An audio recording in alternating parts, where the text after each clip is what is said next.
하나님께서 오늘 저에게 주신 말씀 요한복음 11장 25, 26절 말씀인데요. 같이 찾아서 한 목소리 읽어보겠습니다.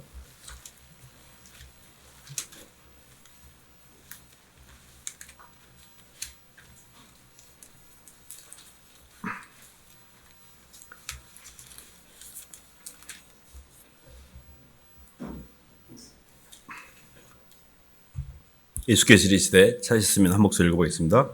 시작. 예수께서 이르시되 나는 부활이요 생명이니 나를 믿는 자는 죽어도 살겠고 무릇 나를 살아서 나를 믿는 자는 영원히 죽지 아니하니 이것을 내가 믿느냐. 아멘. 박수로 하나님께 영광 돌리겠습니다. 네, 부활절 아침에 부활의 능력을 체험하는 신앙이라는 말씀 제목입니다. 예수님께서 십자가에서 부활하셨다. 이거는 굉장히 큰 의미가 있는 시사하는 바가 큰 의미인데요. 기독교는 부활의 종교입니다. 부활하였다는 말은 다시 사셨다는 의미보다는 온전케 되었다라는 의미로 이해를 하셔야 됩니다. 하나님께서 인간을 창조하시고 인간을 창조할 때 하나님의 형상으로 인간을 창조했습니다. 형상이라는 것은 아직 본체를 닮아가는 가능성의 존재이고 본체를 전적으로 의지해야 되는 의존적인 존재이지 완성이 안 된 겁니다. 하나님이 하나님의 형상으로 우리를 창조하시고 하나님의 본체와 동등된 모습으로 만들어가는 과정에 필요한 게 두 가지 생명이었습니다. 그래서 사랑이라는 것은 사랑의 상대가 되려고 하면 첫 번째 사랑의 상대의 조건이 반대편에서 출발하게 되어 있습니다. 이게 무슨 말이냐면 눈은 눈을 볼 수가 없고 코는 코를 맡을 수가 없고 혀는 혀를 맛을 볼 수가 없습니다. 반대편에 있을 때만이 상대를 인식하기 때문에 빛과 어둠이 만나고 부자와 가난한 자가 붙게 돼 있고 빈자와 이렇게 무식한 자와 유식한 자가 만나게 되고 플러스와 마이너스가 만나고 남자와 여자가 만나게 돼 있습니다. 이 말은 하나님이 우리를 창조할 때 하나님의 반대편에서 불가불하게 우리를 흙에다 생기를 집어넣어서 생명이 되게 하는 반대편에서 출발한 것이 하나님은 영원성과 충만성이지만 우리는 유한성과 부분성이라고 하는 굉장히 한계, 시간과 공간의 제약을 받은 흙덩어리로 우리를 만들 수밖에 없었다는 뜻입니다. 그래서 흙에다 생기를 집어서 생명을 되게 해서 첫 번째 아담은 생명이거니와 살아있는 영이거니와 리빙 크리에이처라고 해서 생물입니다. 이것은 창조의 준비 과정이지 완성된 게 아니고 이거를 창조의 과정적 모습이라고 합니다. 그런데 하나님의 계획은 뭐였는고 하니 하나님의 속생명인 생명나무 되시는 조이라고 하는 두 번째 생명, 하나님의 속생명을 우리 안에 넣어서 이 속생명이 들어와서 이 속생명을 통해서 몸이 그 속생명의 통치를 받을 때 시간과 공간에서 해방되는 방법으로 우리를 구원하시고 되어 있습니다. 그런데 잘 알다시피 우리가 두 번째 생명을 안에 채우는데 실패했고 이 두 번째 생명을 채우지 못해서 우리가 이제 사망이 우리를 묶고 있는 겁니다. 그래서 우리가 선악과를 따먹을 때 너희가 정령 죽으리라 했잖아요. 생명나무 대신 예수님이 내게 들어와 있다면 예수님 자체가 생명이었고 나는 부활이요 생명이기 때문에 생명 자체가 들어왔기 때문에 우리는 두 번째 생명을 취했기 때문에 몸은 흙으로 돌아가나 이 두 번째 생명에게 하나님이 형체를 입혀주셔 100% 부활하게 됩니다. 그런데 첫 번째 아담은 이 안에 있는 속생명을 채우는 데 실패했기 때문에 이번에 두 번째 아담으로 오신 예수님이 이 땅에 오신 거고 예수님께서 실제 십자가에서 죽으시고 음부까지 내려가셨잖아요. 음부까지 내려갔다가 죽음을 극복하고 부활하여 하늘에 승천하신 존재가 없습니다. 그래서 예수님이 죽으시고 부활하셔서 승천하시면 인간의 모든 의식 자체를 땅에만 묶여있던 우리 의식이 하늘까지 연결된 겁니다. 하늘과 땅을 우리 의식 자체가 하늘까지 올려놓은 거예요. 그래서 예수님의 죽으심으로 말미암아 그리스도 예수 안에서 잠자는 자들의 첫 열매가 되셨어요. 이 첫 열매가 되셨다는 게 우리도 똑같이 부활하게 되겠구나라는 소망이 생긴 겁니다. 그래서 예수님의 부활은 첫 번째 아담이 이루지 못했던 것을 예수님이 십자가에서 죽으시고 음부까지 가셔서 음부의 사망 권세를 이기시고 부활하여 승천하심으로 두 번째 아담으로 오셔가지고 창조를 완성했기 때문에 이게 온전케 되었다고 표현하는 겁니다. 하나님의 형상을 가장 완벽하게 표현하신 분이 예수님이시고 우리도 그 예수님처럼 두 번째 생명을 취함으로 우리의 창조가 온전케 되는 완성이 되는 게 우리의 존재 이유인데 아직 우리는 두 번째 생명이 안에 못 들어왔어요. 이 두 번째 생명을 어떻게 하면 안에 장착을 하고 두 번째 생명을 가진 증거가 뭐며 그게 어떻게 해서 내가 두 번째 생명을 이 땅에서 경험하며 살고 그 죽은 이후에 어떻게 되는지를 성경에서 소상히 이야기하고 있습니다. 고린도전서 15장 한 말씀 봐볼까요?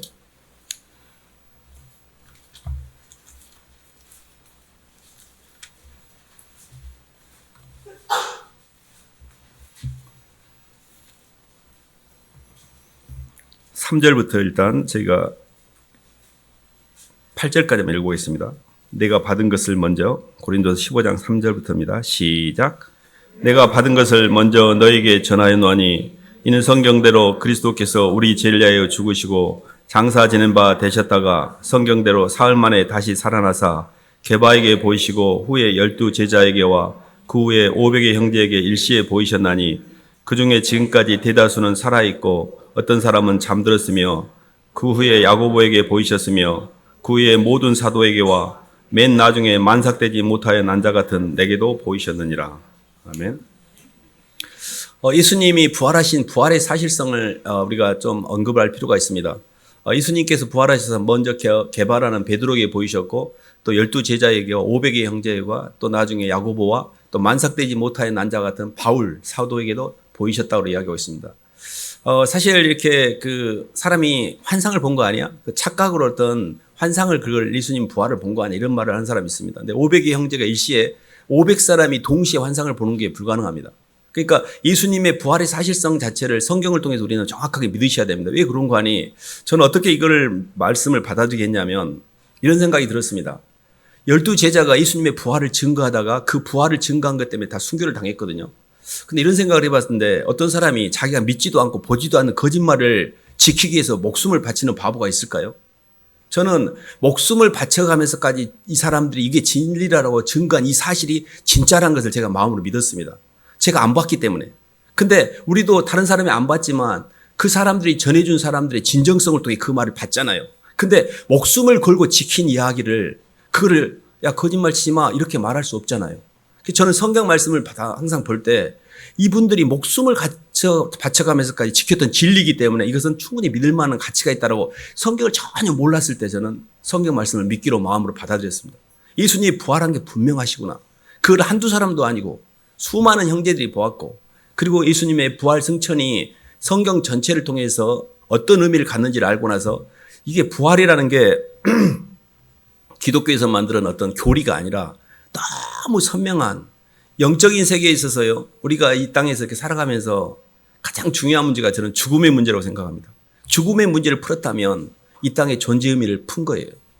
죽음의 문제를 못 풀고 있다면 아무리 땅에서 허둥대고 살아도 사람이 만일 온천하를 얻고도 자기 목숨을 잃으면 무엇이 유익한데 죽음에 대한 문제를 풀었다는 말은 정확하게 부활의 소망이 뭔지를 개념을 알았고 정확하게 부활의 소망을 가졌다는 뜻이에요.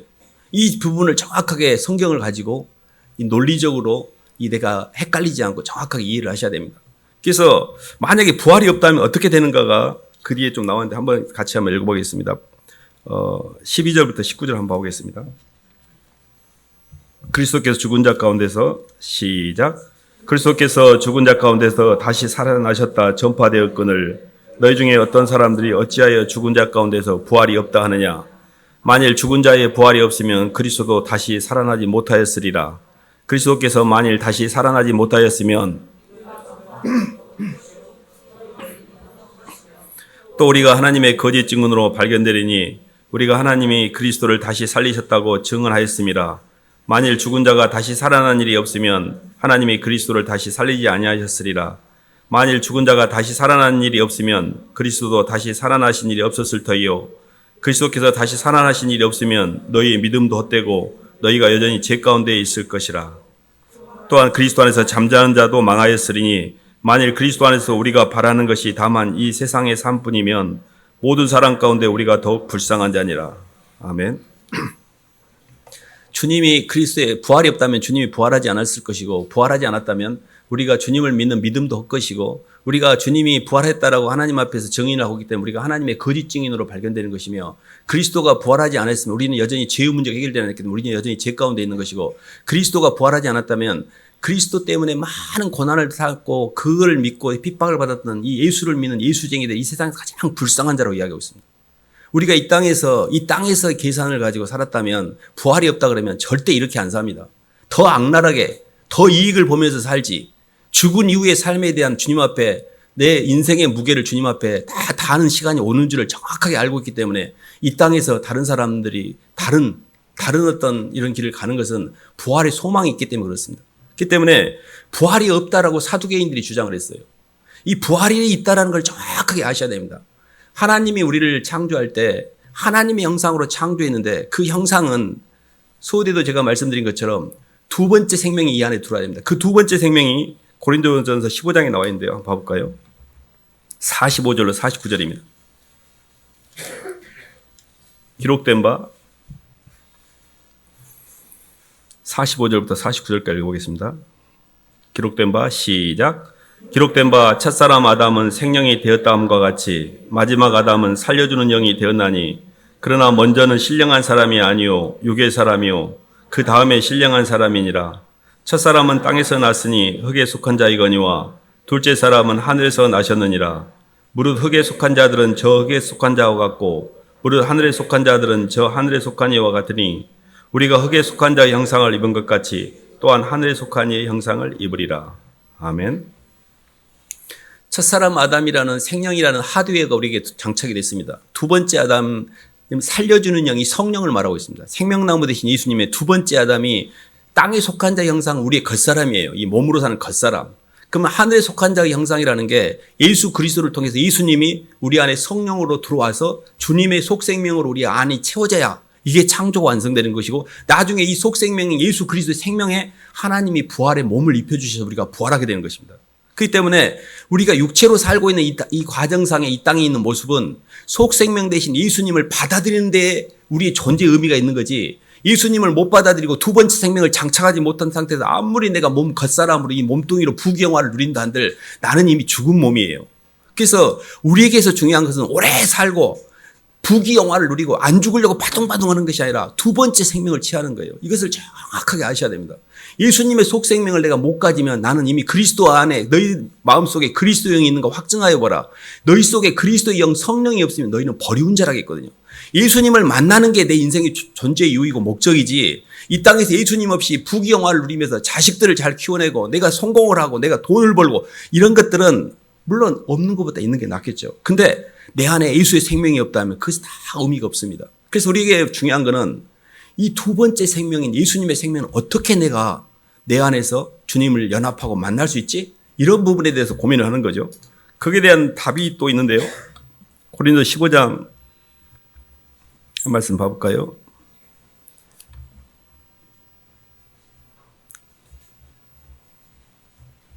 (35, 36절) 한번 봐보겠습니다.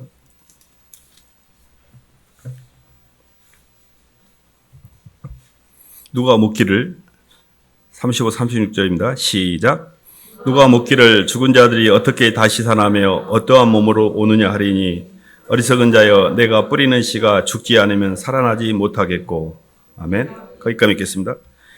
내가 뿌리는 씨가 죽지 않으면 살아나지 못하겠고 이 말에 굉장히 의미가 있습니다. 봐보세요. 이렇게 사람이 씨앗을 뿌리잖아요. 그러면 씨앗을 뿌리면 씨앗에 있는 양분을 주면서 씨앗은 죽습니다. 그리고 그 토양의 토질에다가 자기 양분을 마음껏 줌으로 토양에 있는 기운과 그 양분이 만나서 거기에 나무가 싹이 나요. 그러니까 모든 자연의 섭리는 내가 더 높은 차원으로 승화가 되려고 하면 내 안에 있는 내 겉사람을 땅에다가 거저줘야 돼요. 성경에 보면 요한복음 12장 24절 이런 말씀이 있습니다. 한 알의 밀이 땅에 떨어져 죽지 않으면 한 알 그대로 있고 죽으면 많은 열매를 맺으리라. 한 알의 밀이 땅에 떨어졌는데 죽지 않는다는 게 애가 꽉 마음을 닫고 절대 나 예수 안 믿어. 이 생육으로 있는 거예요. 겉사람으로.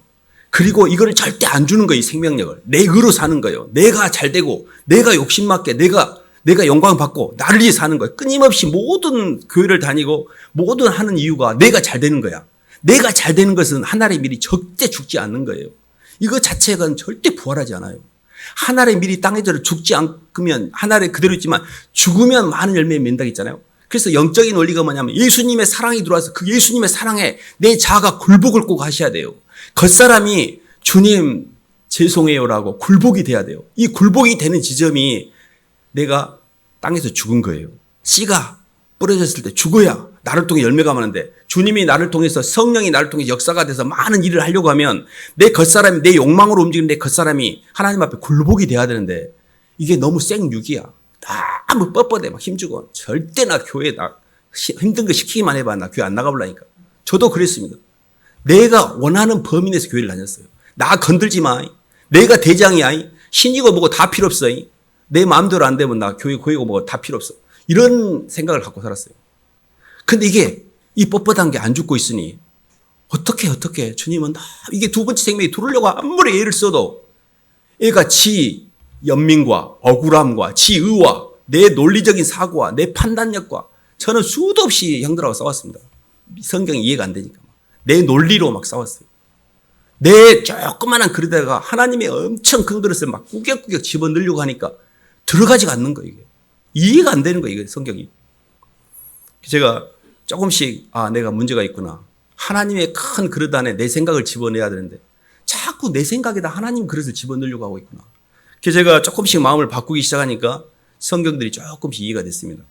중요한 건 뭐냐면 이 부분이 왜 힘드냐면요. 제가 신앙의 여정 가운데 이 부분이 굉장히 힘들다는 걸 인정을 합니다. 겉사람이 파쇄가 된다는 게 하늘과 땅의 원리로 보면 이게 반대로 되어 있기 때문에 굉장히 부담을 느껴요. 땅에서 성경은 끊임없이 뭐라고 합니까? 으뜸이 되고자 하는 자는 종이 되고 높고자 하는 자는 낮아야 되고 이렇게 약간 의인 주님이 땅에 오신 것이 섬김을 받기 위해서 온 것이 아니고 섬기려 하고 자기 목숨을 많은 사람에게 대속물로 주겠다. 한마디로 말하면 손해보기 위해서 오셨다는 뜻이에요. 근데 우리는 손해보는 것이 너무 힘들잖아요. 왜 자꾸 주님은 손해보라 그러고 왜 자꾸 순종을 하라 그러지?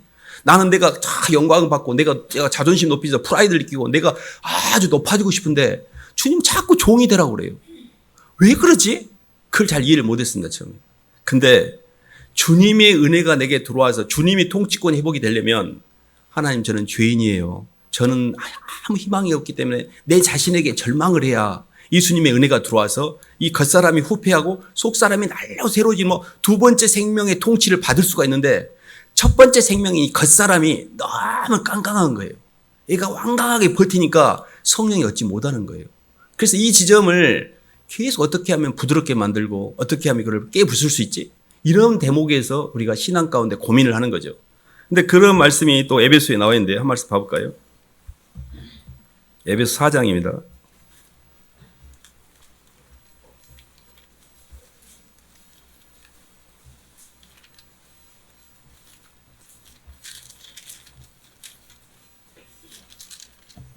(22, 23절입니다)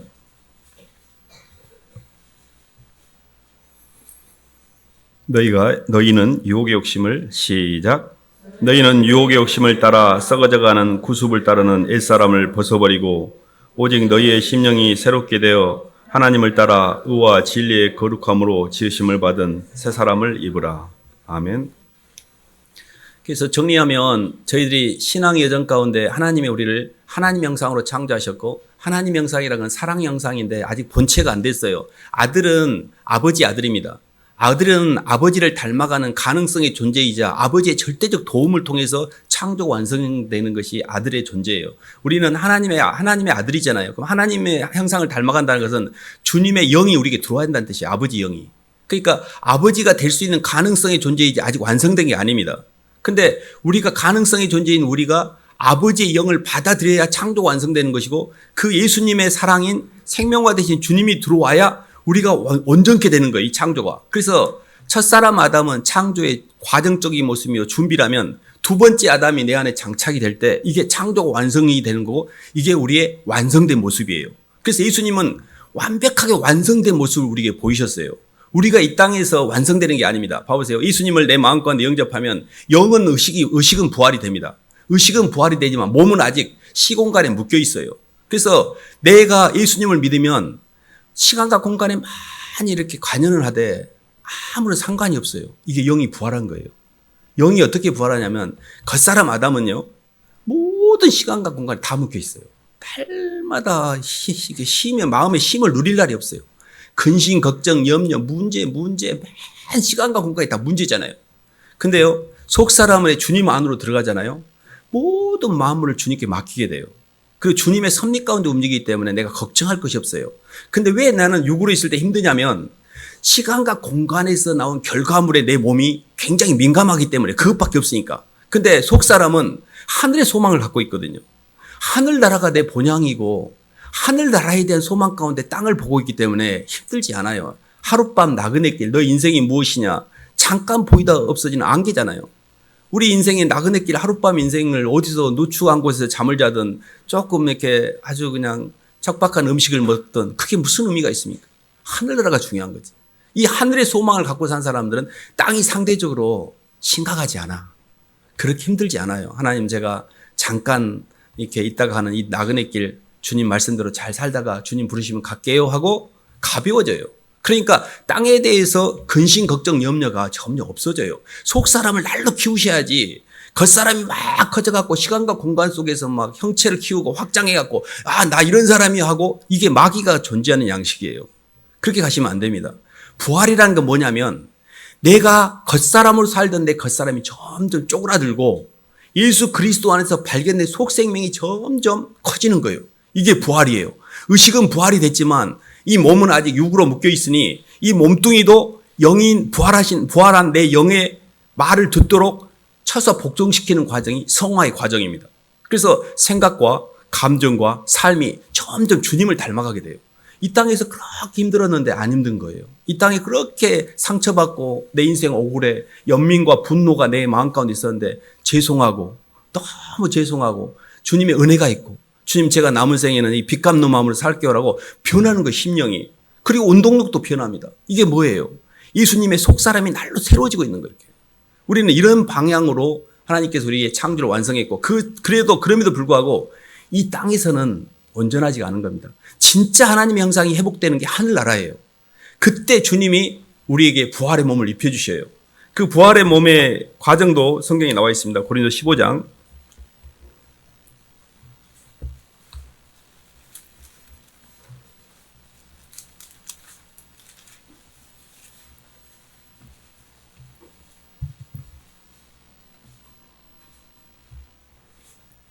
22절부터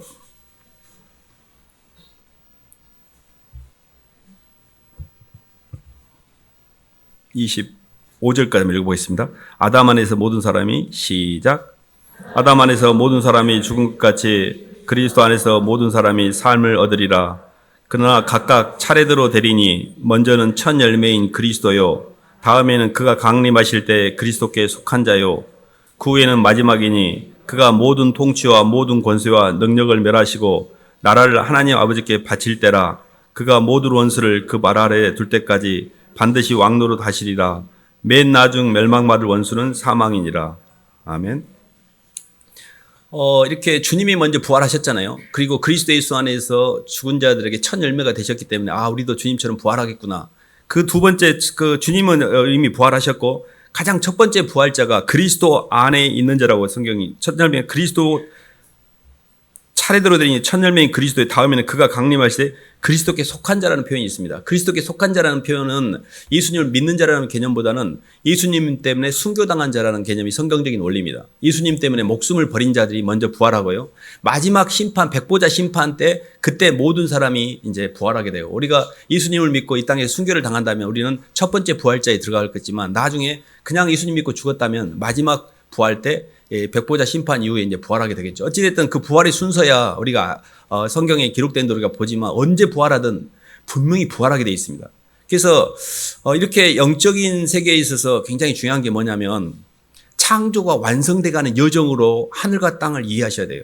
하나님이 우리를 창조하셨을 때 당신의 형상으로 우리를 창조했고 그 창조의 형상을 이루어가는 과정에서 하늘과 땅을 지으셨고 하늘과 땅이라는 인큐베이터 안에 우리를 집어넣으신 이유는 하나님의 사랑이 두 번째 생명을 장착시키는 데 목적성을 갖고 있어요.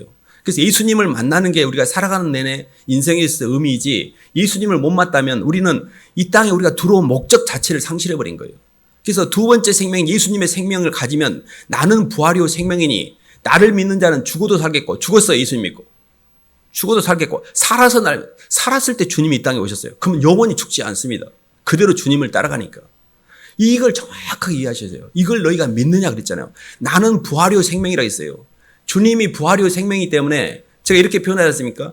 조그마한 겨자씨, 이 볼펜 전밖에 안 되는 겨자씨를 땅에다 심으면 그 속에서 나무가 나와가지고 새가 깃드는데 내 주 예수 그리스도의 하늘에 속한 속생명인 예수님의 씨앗을 내 심장에 심었는데 내 육체에 아무런 변화가 없다는 걸 더 믿기가 어렵다고. 이 땅에 미물인 이 조그만한 것 안에도 형체가 부여돼서 그 속에서 나무가 나오는데 주님이 내 안에 들어왔는데 내 몸이 아무런 역사가 없다는 걸 이건 너무 믿기 어려워요. 내 속에 예수님의 생명을 품은 사람은 100% 부활합니다. 우리는 예수님을 믿는 것은 부활하신 주님을 믿는 것입니다. 그리고 우리가 주님을 믿을 때 우리가 부활하실 것을 믿는 거예요. 기독 신앙은 부활의 신앙입니다. 부활 자체를 빼버리면 우리는 아무런 종교와 똑같을 수밖에 없어요. 어떤 종교에도 부활이 없습니다. 윤회, 돈다 그러지. 절대 그러지 않습니다. 정확하게 부활을 합니다. 이 부활은 온전케 된 거예요, 드디어. 창조가 완성이 된 겁니다. 우리가 하나님 형상으로 만들어서 첫 번째 아담을 장착해가지고 흙으로 살다가 두 번째 아담이 들어와서 몸뚱이가 아직은 시공간에 묶여있기 때문에 죄를 짓지만 몸이 죽은 다음에 하늘나라 갔을 때는 완전히 하나님께서 이 부활하는 이 육신의 몸 안에 하나님의 부활의 몸을 입혀주시는 거죠. 성경에 보면 이런 말이 있습니다. 고린도 15장에 나와 있는데요. 제가 인용하면 이런 겁니다. 혈과 육은 하나님 나라를 유업으로 받지 못하나니 썩을 것은 썩지 않을 걸 받지 못하기 때문에 이 육신을 가지고 하나님 나라에 못 들어가요. 그렇기 때문에 하나님 나라에 들어가는 과정에서 육신은 잠깐 나비가 번데기처럼 잠자는, 항상 성경은 죽는다는 표현이 없어요. 잠자는다는 그러지. 그리스도 예수 안에서 잠자는 자들의 첫 열매가 되셨고 항상 잠을 자고 있어요. 번데기가 잠자고 있을 때 완전히 이거는 죽은 것처럼 보여요. 근데 거기서 하나님이 형체를 입히셔서 나비가 나옵니다. 우리가 묘국 가운데 우리가 이렇게 죽을 때 이 몸의 개념을 이렇게 집착하지 않잖아요. 다 장기 기증하고 이 몸뚱이에 상관없습니다. 우리 영이 그대로 있으니까. 그래서 몸은 흙으로 가는 것이고 내 영 안에 하나님이 부활의 몸을 입혀주죠. 근데 이거는 썩을 것이잖아요. 지금은 시공간에 있기 때문에 시공이 초월이 안 돼요. 근데 주님께 갔을 때 주님이 입혀주시는 부활의 몸은 재료가 흙이 아니에요. 지금 흙이잖아요. 그러니까 썩어 문드러져. 말씀으로 입혀주시기 때문에 시간과 공간에 구애가 없고 근심도 없고 걱정도 없고 염려도 없고 병도 없고 아무런 문제가 없는 게 우리 부활의 몸이에요. 진짜는 천국에서 시작이 됩니다.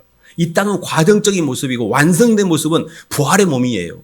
그 과정상에 이 땅에 내가 어떻게든 예수님을 마음에 품고 이 말씀으로 형체화가 되는, 사랑의 형체화가 되는 과정에서 점점 예수님을 닮아가는 여정 가운데서 내가 얼만큼 주님을 닮아가느냐에 따라서 하늘나라에서 주님이 주시는 상급도 달라지게 되어 있습니다.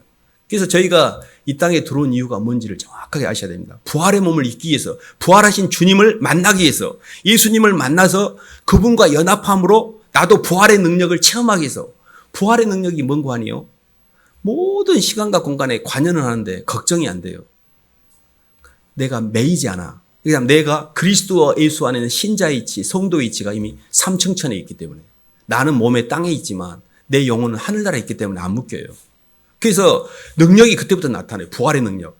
그게 마지막으로 한 말씀만 보겠습니다. 고린도후서 4장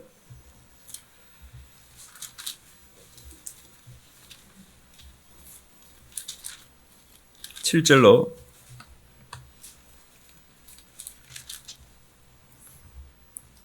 10절까지 읽고 있습니다. 7절로 10절. 우리가 이 보배를 시작.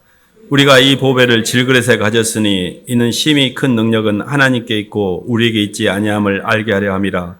우리가 사방으로 오겨쌈을 당하여도 쌓이지 아니하며 답답한 일을 당하여도 낙심하지 아니하며 박해를 받아도 버림받지 아니하며 거꾸로 뜨림을 당하여도 망하지 아니하고 우리가 항상 예수의 죽음을 몸에 짊어짐은 예수의 생명이 또한 우리 몸에 나타나게 하려 함이라. 보배를 질그릇 안에, 이 몸뚱이 안에 보배인 예수님의 영을 가졌잖아요. 사방이 우겨쌈을 당하는데 쌓이지 않는 거예요. 사방이 우겨쌈을 당하는 건 환경입니다. 쌓이지 않는 건 주님의 속사람이 있는 거예요.